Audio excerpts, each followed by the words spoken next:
بسم اللہ الرحمن الرحیم۔ ناظرین و سامعین، نماز چاشت مستحب ہے، کم از کم 2 اور 2 سے زیادہ 4 اور 4 سے زیادہ 12 رکعت ہے، اور افضل جو ہیں وہ 12 رکعت ہیں۔ حدیث میں آیا ہے جس نے چاشت کی 12 رکعتیں پڑھی اللہ تعالیٰ اس کی جنت میں سونے کا محل بنائے گا۔ اور نبی کریم صلی اللہ علیہ وسلم نے ارشاد فرمایا کہ ہر آدمی پر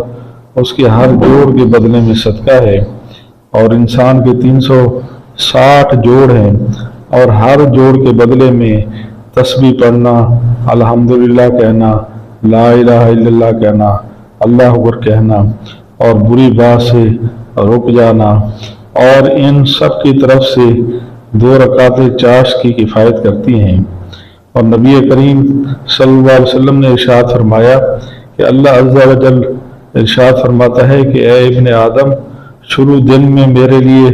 4 رکعتیں پڑھ لے، آخر دن تک میں تیرے لیے کفایت کروں گا۔ اور نبی پاک صلی اللہ علیہ وسلم نے ارشاد فرمایا جس نے 2 رکعتیں چاشت کی پڑھی غافلین میں سے نہیں لکھا جائے گا، اور جو 4 پڑھے گا عابدین میں لکھا جائے گا، اور جو 6 پڑھے گا اس دن اللہ پاک اس کی کفایت فرمائیں گے، جو 8 پڑھے گا اللہ پاک اسے قانتین میں سے لکھیں گے، اور جو 12 پڑھے گا اللہ پاک اس کے لیے جنت میں ایک محل بنائیں گے۔ تو کوئی دن ایسا نہیں ہے جس میں اللہ پاک اپنے بندوں پر احسان نہ فرمائے، اور اس بندہ پر اس سے بڑھ کر اور احسان کیا ہو کہ اللہ پاک نے اس کو اپنا ذکر عطا فرمایا ہے۔ اور چاشت کا وقت فجر سے لے کر زوال سے پہلے یعنی ظہر کا جو